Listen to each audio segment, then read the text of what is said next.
সঞ্চয়। মানুষের যখন থেকে বোধ বুদ্ধি হয় সঞ্চয় করতে আরম্ভ করে দেন। সঞ্চয় করতে থাকেন ভোজনে, সঞ্চয় অর্থে, সঞ্চয় শক্তির। নিজের জন্য করেন, নিজের পরিবারের জন্য করেন, নিজের স্ত্রীর জন্য করেন, সন্তানের জন্য করেন, সন্তানের সন্তানের জন্য সঞ্চয় করেন। সঞ্চয় করার জন্য ওনার কাছে অনেক কারণ রয়েছে, কারণ উনি এটা ভাবেন যে এই সঞ্চিত শক্তির জন্য কেউ ওনার কোনো ক্ষতি করতে পারবে না। মানুষ ভুলে যান একটা গুরুত্বপূর্ণ কথা, এই সত্য, উনি এই সংসারে খালি হাতেই এসেছিলেন আর এখান থেকে ওনাকে খালি হাতেই যেতে হবে। যা এখানকার তা এখানেই থেকে যাবে। আর যদি কিছু ওনার সাথে যায় তা হলো ওনার কর্ম, আর কিচ্ছু নয়। তাই যদি কিছু অর্জন করতে চান তাহলে শুভ কর্ম অর্জন করুন, আত্মশক্তি অর্জন করুন, কারণ পরলোকে এটাই হবে আপনার সম্পত্তি। তাহলে কি এটা আপনি অর্জন করতে চান না? আসুন আর আমার সাথে ভালোবেসে বলুন, রাধা রাধা।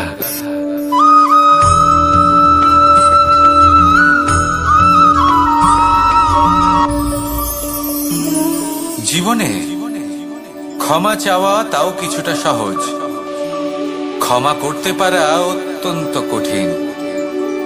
ক্ষমা দুই অক্ষরের এই শব্দ হতে পারে, কিন্তু অত্যন্ত বড় এই শব্দ, অত্যন্ত গুরুত্বপূর্ণ এই শব্দ। কখনো কখনো অন্য কাউকে ক্ষমা করে দেওয়া তাও কিছুটা সহজ কাজ, কিন্তু নিজেকে ক্ষমা করতে পারা অত্যন্ত কঠিন হয়ে দাঁড়ায়। অতীতে যদি আমাদের এমন কোনো ভুল হয় যে কারণে আমরা নিজেকে ক্ষমা করতে পারি না, অনেক সময় এমন কিছু ভুল করে বসি যে বিষয় শুধু আমরাই জানি, কিন্তু আমরা নিজেকে ক্ষমাই করতে পারি না। আর আমাদের বিকাশ সেখানে স্তব্ধ হয়ে যায়। কারণ যদি আপনি ক্ষমা করতে না শেখেন, নিজেকে ক্ষমা যদি না করতে পারেন, তাহলে তা আপনার জীবনের সব থেকে বড় বাধা হয়ে দাঁড়াবে। সেই জন্য জীবনে অবশ্যই শিখুন যে কিভাবে নিজেকে ক্ষমা করতে হয়, আর শিখুন যে আগের করা ভুল আবার কি করে না করা যেতে পারে। এই মন হালকা হবে আর প্রসন্ন হয়ে বলবে, রাধা রাধা।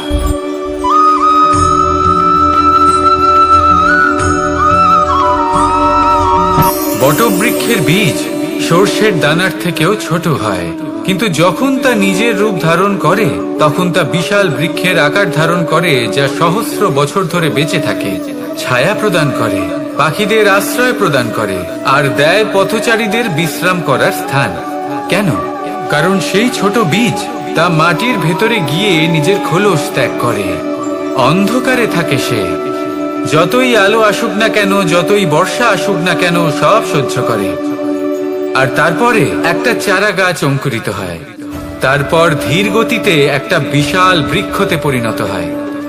দেখুন, জীবনে কঠিন সময় আসে, এই জন্য নয় যে আপনি হার মেনে নেবেন, এই জন্য আসে যাতে আপনি ভবিষ্যৎ নির্মাণের জন্য নিজেকে তৈরি করতে পারেন। যদি কঠিন সময়ে আপনি ওই বীজের মতো দৃঢ় হয়ে থাকতে পারেন, তাহলে আপনিও একদিন সেই বিশাল বৃক্ষের মতো নিজের অস্তিত্ব গড়ে তুলতে পারবেন, যা সহস্র বছর পর্যন্ত মনে রাখা হবে। আসুন আমার সাথে ভালোবেসে বলুন, রাধা রাধা।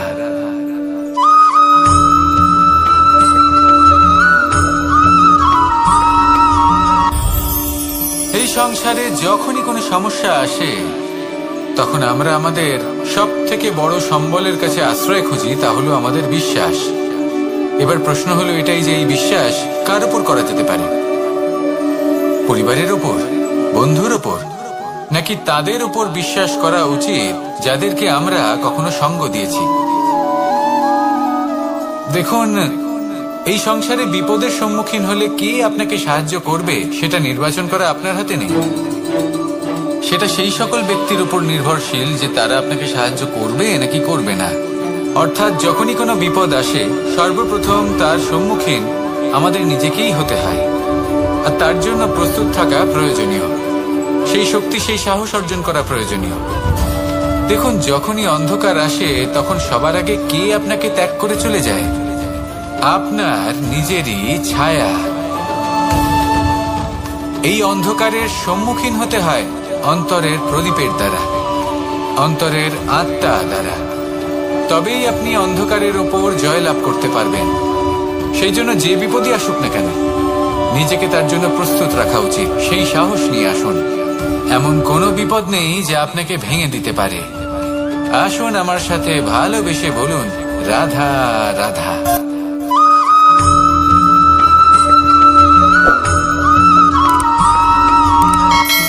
আপনি কখনো জীবনে সূর্যোদয় দেখেছেন? কত প্রশান্তিদায়ক, কত শক্তিদায়ক হয়।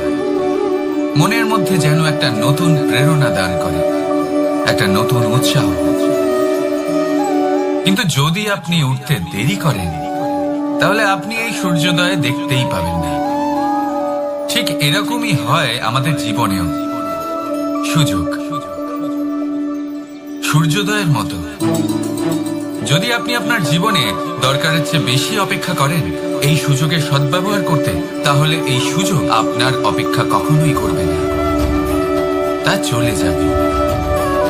সেই জন্য এদের সামনে রাখুন। সঠিক সময়ে আসলে এই সুযোগের সদ্ব্যবহার করুন। নিজের কর্মকে সম্পূর্ণরূপে সার্থক করুন। এটাকে এক মুহূর্তের মতো দেখুন। যদি এরকম করেন, তাহলে জীবনও সূর্যোদয়ের মতোই হবে। এতে সন্তুষ্টি থাকবে, গৌরব থাকবে, আর থাকবে শান্তি। রাধা রাধা।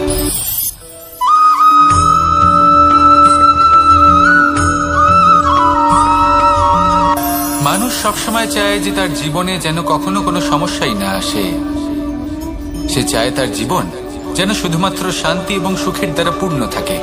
কিন্তু এই চাহিদা অনুচিত কিছু নয়। আমরা সবাই এটাই চাই যে জীবনে সুখ থাক, শান্তি থাক। কিন্তু এই কথা সবসময় মনে রাখবেন, যে সূর্য উদিত হন সংসারকে প্রকাশমান করেন, দুপুরবেলায় সংসারকে রৌদ্র প্রদান করেন, সন্ধেবেলায় তাকেও অস্ত যেতে হয়। এবার আমাদের জীবন চক্র কিছুটা এরকমই। কোনো কিছুই চিরকাল একরকম থাকে না। কখনো এই নদীকে দেখুন, যা বয়ে চলেছে। এই নদী যা বয়ে চলেছে তার পথেও অনেক বিপদ আসে। বড় বড় পাথরের সম্মুখীন হয়ে তাকেও সামনে এগিয়ে যেতে হয়। একটি পুকুর যা চারদিক থেকে ঘেরা, তার জীবনে কিন্তু কোনো সমস্যা নেই। কিন্তু এই সংসারে পুকুরের পুজো করা হয় না, পুজো করা হয় নদীকে। মনে রাখবেন, সমস্যার ঊর্ধ্বে তিনি উঠতে পারেন যিনি সমাধি লাভ করেছেন, যিনি এই সংসারেই নেই। যিনি এই সংসারে আছেন এবং জীবিত আছেন, তার জীবনের সমস্যা হলো শ্বাসবায়ুর মতোই গুরুত্বপূর্ণ। আসুন আমার সাথে ভালোবেসে বলুন, রাধা রাধা।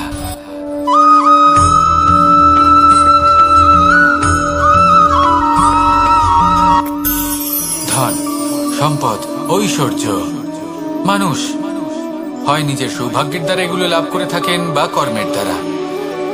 সৌভাগ্য আসলে কি? গ্রহের দশা যা প্রত্যেক মুহূর্তে বদলাতে থাকে। কর্মের মাধ্যমে যখন আপনি ধন অর্জন করেন, তখন সেই ধন আপনার আগামী প্রজন্ম লাভ করে। সেটা হয় সে ভোগ করে বা তার জন্য তার ভোগান্তি হয়। আর এটা নির্ভর করছে আপনার কর্মের ওপরে। কি কর্ম করেছেন আপনি সেই ধনকে লাভ করার জন্য? যদি আপনি সৎ পথে চলেন, নিষ্ঠা ভরে আপনি কর্ম করে থাকেন এবং তার ফলে আপনি ধন অর্জন করে থাকেন, তাহলে আপনার আগামী প্রজন্ম সেটা ভোগ করবে, সেটা প্রয়োগ করবে নিজের বিকাশের জন্য। কিন্তু যদি আপনি কুকর্ম করে থাকেন, কোন রকম ছলনা করে থাকেন এই ধন লাভ করার জন্য, তাহলে 100% আপনার আগামী প্রজন্মকে এর জন্য ভুগতেই হবে। তাহলে আপনি কি চাইবেন? যে আপনার আগামী প্রজন্ম সুখ ভোগ করবে, নাকি আপনার কুকর্মের পরিণাম ভোগ করবে? নির্বাচন আপনারই। আসুন আমার সাথে ভালোবেসে বলুন, রাধা রাধা।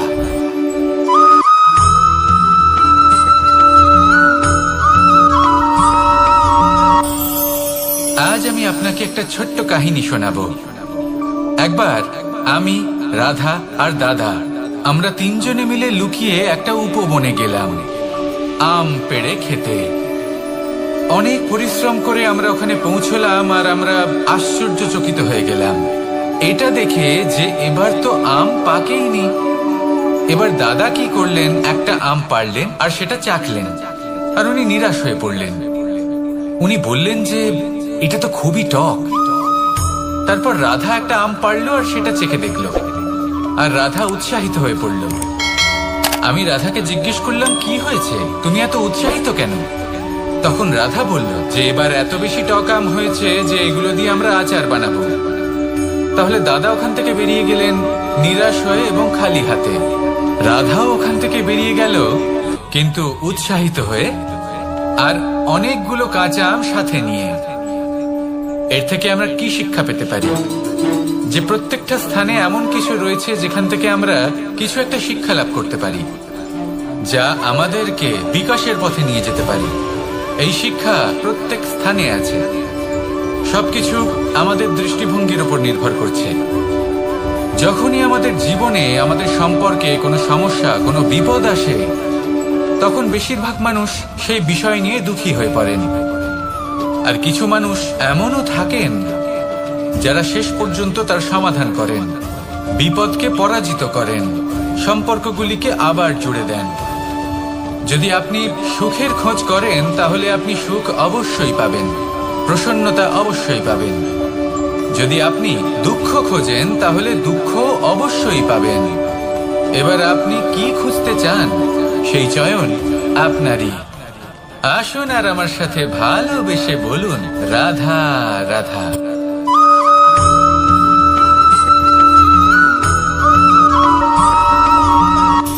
আমার কাছে যশোদা মা যেমন, আমার কাছে দেবকী মা যেমন, আমার কাছে ঠিক তেমনই হলেন গোমাতা।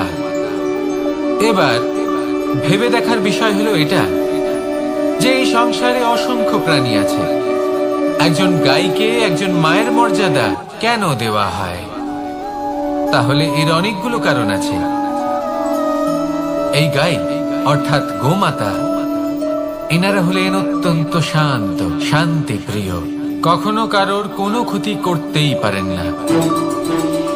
গোমাতা যে দুধ নিজের বাছুরকে পান করান সেই দুধই আমাদেরও দেন। সেই দুধ পান করে আমরা শক্তি লাভ করি। এই দুধ থেকে আমরা মাখন, ঘি, পায়েস, এইসব সুস্বাদু খাবার লাভ করি। গোমাতার গোবর আমাদের জ্বালানি হিসেবে সাহায্য করে, যার ফলে খুব কম সংখ্যক কাঠ ব্যবহার করা যায় এবং বেশিরভাগ জঙ্গল সুরক্ষিত থাকে। গোমাতার গোমূত্র, সেটাও আমাদের কাছে লাভজনক। এর দ্বারা আমরা অনেক রোগ থেকে মুক্তি লাভ করতে পারি। গোমাতা যখন একটি বাছুরকে জন্ম দেন তখন সেই বড় হয়ে আমাদের ক্ষেত কর্ষণ করে। সেই জন্য গাইকেও জীবনে মায়ের মর্যাদা দেবেন। যতটা সম্ভব তাকে সেবা করুন এবং ভালোবেসে তাকে পালন করুন। এই মন নিজে থেকেই প্রসন্ন হয়ে বলবে, রাধা রাধা।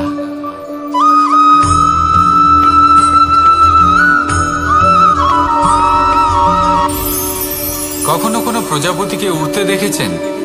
কি সুন্দর উড়ে বেড়ায় সে, এক ফুল থেকে অন্য ফুলে, এক পাতা থেকে অন্য পাতার উপর। কিন্তু সে কিভাবে উড়তে শেখে কখনো ভেবেছেন? জন্ম থেকেই কিন্তু প্রজাপতির ডানা থাকে না। ও কিন্তু ছোট্ট একটা ডিমের আকারে জন্ম লাভ করে। তারপর সেই ডিমটি ভেঙে একটি কীট বাইরে আসে। আস্তে আস্তে সে বড় হয়, ওর শক্তি বৃদ্ধি পায়। তারপর সে সেই কীট দশা ত্যাগ করে নিজের ডানাগুলি মেলে। এই প্রক্রিয়া তার কাছে সরল নয়, অত্যন্ত যন্ত্রণাদায়ক প্রক্রিয়া, কিন্তু সে সেই যন্ত্রণা মেনে নেয়। আর তারপর আস্তে আস্তে সে উড়তে শেখে। শুধুমাত্র আকাশে উড়ে বেড়ায় তা নয়, আমাদের মনের মাঝে উড়ে বেড়ায়। এবার এই ডিম থেকে প্রজাপতি হয়ে ওঠার যে যাত্রা, এটা যতটা কঠিন, ততটাই কঠিন হয় এই সংসারে শ্রেষ্ঠ কর্ম করা, ততটাই কঠিন হয় এই সংসারে মহান হয়ে ওঠা। সেই জন্য প্রয়োজনীয় প্রচেষ্টা এবং সময়। নিরন্তর প্রচেষ্টা করতে থাকুন, পর্যাপ্ত সময় নিন। এবং আপনি নিজেকে এই আকাশে উড়ন্ত অবস্থায় পাবেন। আসুন আমার সাথে ভালোবেসে বলুন, রাধা রাধা।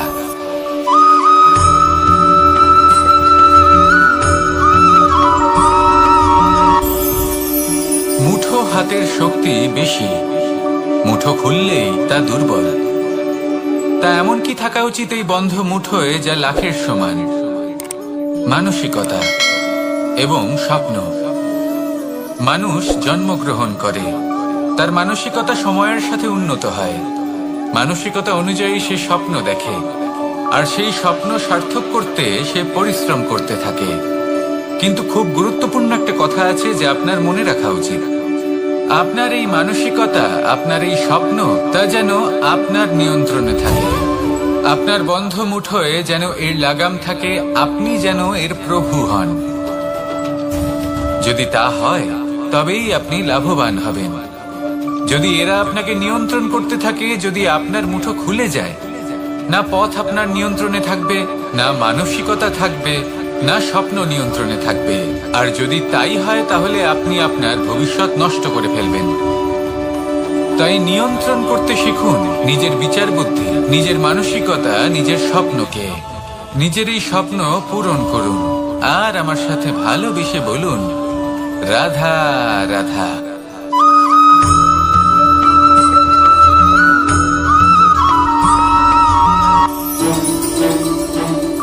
রাধা রাধা।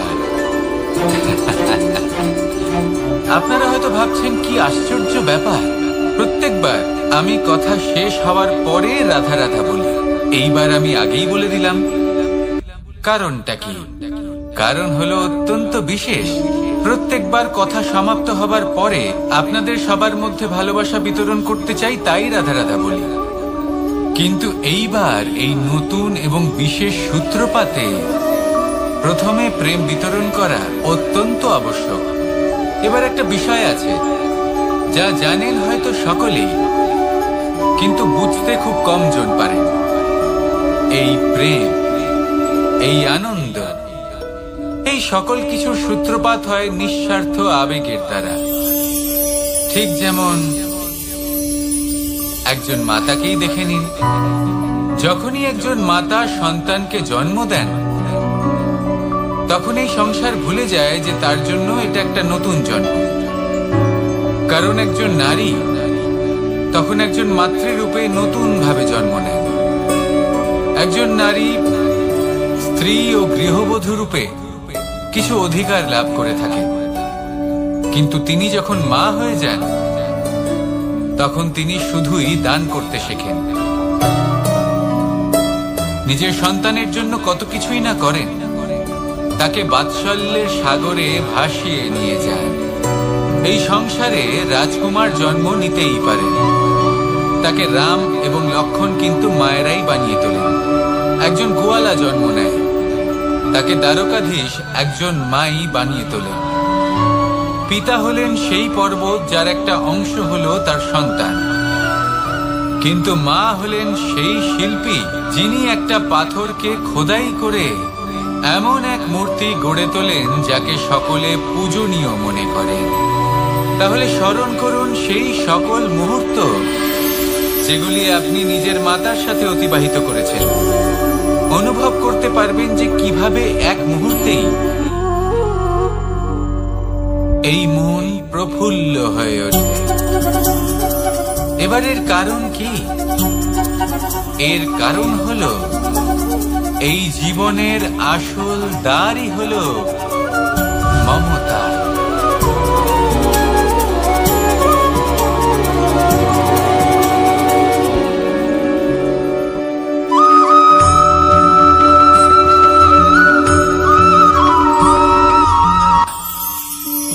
আমি রাধাকে ভালোবাসি, আর এই কথাটা সমগ্র সংসার জানে। আর সময় অন্তরে লীলার দ্বারা, বিভিন্ন ঘটনা দ্বারা, কর্মের দ্বারা আমি নিজের এই ভালোবাসা রাধার সামনে প্রকাশ করি। এবার আপনি বলবেন, এসবের কি প্রয়োজন? রাধা কি এই কথা জানে না যে কৃষ্ণ তাকে কতটা ভালোবাসে? অবশ্যই জানে, কিন্তু এই যে ভালোবাসা, তা মনে রেখে দেওয়ার জন্য নয়, তা প্রকাশ করার জন্য। আর বারংবার এই ভালোবাসাকে প্রকাশ করা উচিত, উচিত সময় এবং উচিত সুযোগ দেখে। কিরকম? এবার যদি আপনি প্রেমীর সাথে কোনো উৎসবে থাকেন, তাহলে তার সাথে নৃত্য সঙ্গীত করুন। যদি ভিড়ের মাঝে থাকেন, তখন প্রেমীকে সম্মান করুন, একান্তে প্রসাধন করুন। দুঃখের সময় তার হাত ধরে থাকুন, সুখের সময় আলিঙ্গন করে রাখুন। এই প্রেম যত প্রকাশ করবেন, ততই এই প্রেমের বৃদ্ধি হবে। এই প্রেম আরো বেশি গভীর হবে, অটুট হবে। তাই এই প্রেমকে মনে নয়, আপনার জীবনে স্থান দিন। মন খুলে প্রকাশ করুন আর আমার সাথে ভালোবেসে বলুন, রাধা রাধা।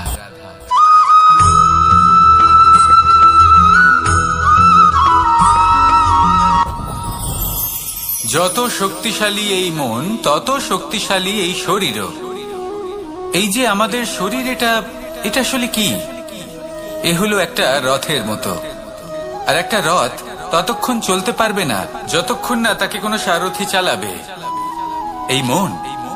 এই মন হলো শরীরের সারথি।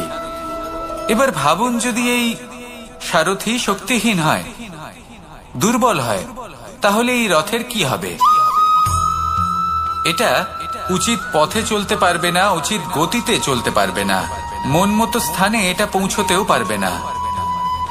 সেই জন্য মনের শক্তি অত্যন্ত প্রয়োজনীয়। এবার মনের শক্তি আমরা কোথা থেকে লাভ করি? দৃঢ়তার শক্তি থেকে। এবার এই শক্তি আমরা কিভাবে বাড়াতে পারি? আমরা প্রতিদিন কিছু নতুন স্থির করি, কিছু ছোট কিছু বড়। আর যেই আমরা নতুন কিছু পূর্ণ করি, আমাদের মনের শক্তি বেড়ে যায়। আর যদি পূর্ণ না করতে পারি, মনের শক্তি কমে যায়। একটা দেওয়ালের মতো ছোট ছোট ছোট ছোট শিলা আমরা একটার পর একটা স্থাপন করে একটা দেওয়াল তৈরি করি। এতগুলো পাথর যখন একত্রিত হয়ে যায়, তখন এমন এক দেওয়াল তৈরি হয় যাকে ভাঙা প্রায় অসম্ভব হয়ে দাঁড়ায়। সেরকমই হয় মন এবং দৃঢ়তা। ছোট ছোট কাজ করে নিজের লক্ষ্য পূর্ণ করুন। এই লক্ষ্য যদি পূর্ণ হয়, তবে মনের শক্তি বাড়বে। কিছুটা এইভাবে যে যত বড়ই বিপদ আসুক না কেন, সেই বিপদ নিজে হার মেনে নেবে, কিন্তু আপনার মন ততটাই শক্তিশালী থাকবে। তাই মনের শক্তি বাড়াতে থাকুন, যাতে আপনি উচিত পথে চলতে পারেন, উচিত গতিতে চলেন আর মনোবাঞ্ছিত স্থানে পৌঁছতে পারেন। তবেই এই মন প্রসন্ন হয়ে বলবে, রাধা রাধা।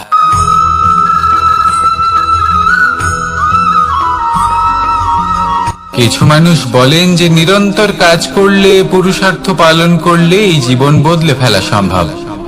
আজ আমি আপনাকে বোঝাবো যে এক মুহূর্ত, সময় আর সিদ্ধান্ত কতটা গুরুত্বপূর্ণ হয়। এক মুহূর্তই যথেষ্ট। একটা মুহূর্ত এত শক্তিশালী হতে পারে যে তা আপনার সমগ্র জীবন পাল্টে দিতে পারে। এমন এক সময় ছিল শ্রীরামের কাছে, যখন ওনাকে সিদ্ধান্ত নিতে হয় যে উনি নিজের পিতার আদেশ পালন করতে বনবাসে যাবেন নাকি যাবেন না। উনি সেই আদেশ পালন করেছিলেন। তারপর সময় অনুসারে উপযুক্ত সিদ্ধান্ত নিলেন। আর আজ সকলের মনে বসবাস করেন শ্রীরাম। আর অন্যদিকে আছে রাবণ। ওনার কাছে একটা সময় ছিল, একটা সুযোগ ছিল নিজের প্রারব্ধকে শুভ করে তোলার। উনি ভুল করলেন আর মৃত্যু লাভ করলেন। নির্বাচন সব সময় আপনার হাতে, শুধু আপনাকে সময়কে বুঝতে হবে, সেই মুহূর্তকে বুঝতে হবে আর উচিত সিদ্ধান্ত নিতে হবে, ব্যাস। বুঝতে শিখুন এই সময়ের দাবি কি, বুঝতে শিখুন এই সময়ের ইচ্ছে কি, আর উচিত সিদ্ধান্ত নিন। আর আমার সাথে ভালোবেসে বলুন, রাধা রাধা। জ্ঞান এবং অহংকার, এই দুইয়ের মধ্যে সম্পর্ক কোথায়? সম্পর্ক ঠিক সেরকম যেরকম হাত এবং কাঁকনের, যেমন চোখ এবং দৃষ্টির সম্পর্ক। এবার আপনি বলবেন, আমি কি বলছি? জ্ঞান এবং অহংকারের এমন সম্পর্ক কি করে হতে পারে? দেখুন, যে ব্যক্তি জ্ঞানী, যার কাছে জ্ঞান রয়েছে এবং তিনি জানেন যে তার কাছে জ্ঞান রয়েছে, তার মধ্যে নিজে থেকেই অহংবোধ জাগ্রত হয়। খুব কম সংখ্যক এমন জ্ঞানী ব্যক্তি আছেন যারা নিজেদের অহংকারের বিষয়ে আঁচ করতে পারেন। প্রকৃত জ্ঞানী হলেন তিনি যিনি নিজের জ্ঞানের সদ্ব্যবহার করে অহংকারকে দূর করেন, উচিত সময় বুঝে যান, নিজের অন্তর যাচাই করে এই বিষয়টা দেখেন যে তার অন্তরে অহংবোধ জাগ্রত হচ্ছে এবং নিজেকে সেখানেই থামিয়ে দেন যাতে অহংকারের পথে তিনি অগ্রসর না হয়ে যান। এই অহংকার কখন উচিত, কখন অনুচিত, কখন প্রয়োগ করা উচিত, উচিত নয়, কখন বাধা দেওয়া উচিত, এটা শেখা অত্যন্ত প্রয়োজনীয়। আর যদি এটা আপনি শিখতে পারেন তাহলে আপনি একজন জ্ঞানীও হয়ে উঠবেন এবং সুখীও থাকবেন। তাই মনে রাখবেন, এই জ্ঞান নিয়ে কখনোই অহংকার করবেন না, বরং সবসময় নিজের অহংবোধের বিষয়ে প্রকৃত ধারণা রাখবেন। আসুন আমার সাথে ভালোবেসে বলুন, রাধা রাধা। আমাদের জীবনে 7 ধরনের সুখ আছে, আর সেগুলো লাভ করার জন্য আমরা অত্যন্ত প্রচেষ্টা করি, কিন্তু কোনো প্রচেষ্টা করার পূর্বে তা কিভাবে করব সেটা বোঝা খুব প্রয়োজন। আর সেখানেই আমরা ভুল করে থাকি। যে কাজটা আমাদের পরে করা উচিত সেটাই আমরা আগে করে বসি। আপনাকে স্পষ্ট করে বোঝাই, প্রত্যেক সুখের সাথে 2টি ক্রিয়া জড়িত থাকে। এবার যখন আমরা ধনের কথা বলি তখনও 2টি ক্রিয়া জুড়ে থাকে। প্রথম ক্রিয়া হলো ধন অর্জন করা, দ্বিতীয় ক্রিয়া হলো ধনের ব্যবহার করা। আর জীবনে ধনের ব্যবহার করার পূর্বে ধন কিভাবে অর্জন করতে হয় তা শেখা অত্যন্ত প্রয়োজনীয়। আমরা মন্দিরে যাই, ভগবানের আরাধনা করি, তার জন্য পুজো করি, ওনাকে প্রসন্ন করতে চাই, কিন্তু তার আগে ভগবানের ওপর আস্থা রাখা প্রয়োজনীয়। যদি আপনার অটল বিশ্বাস থাকে তবেই আপনি প্রকৃত ভক্ত হয়ে উঠতে পারবেন।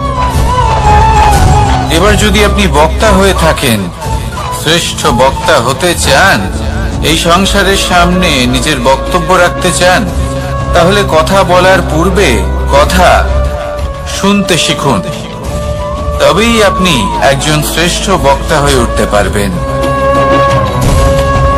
জীবনে সম্পর্ক স্থাপন করার আগে সম্পর্ক বজায় রাখতে শিখুন,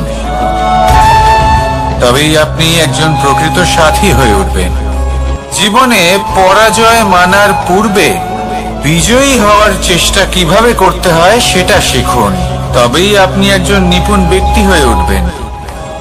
অন্তিম এবং সবথেকে গুরুত্বপূর্ণ কথা, জীবনে ভালোবাসা লাভ করার পূর্বে ভালোবাসা প্রদান করতে শিখুন, তবেই আপনি একজন প্রকৃত প্রেমী হয়ে উঠবেন। আসুন আমার সাথে ভালোবেসে বলুন, রাধা রাধা।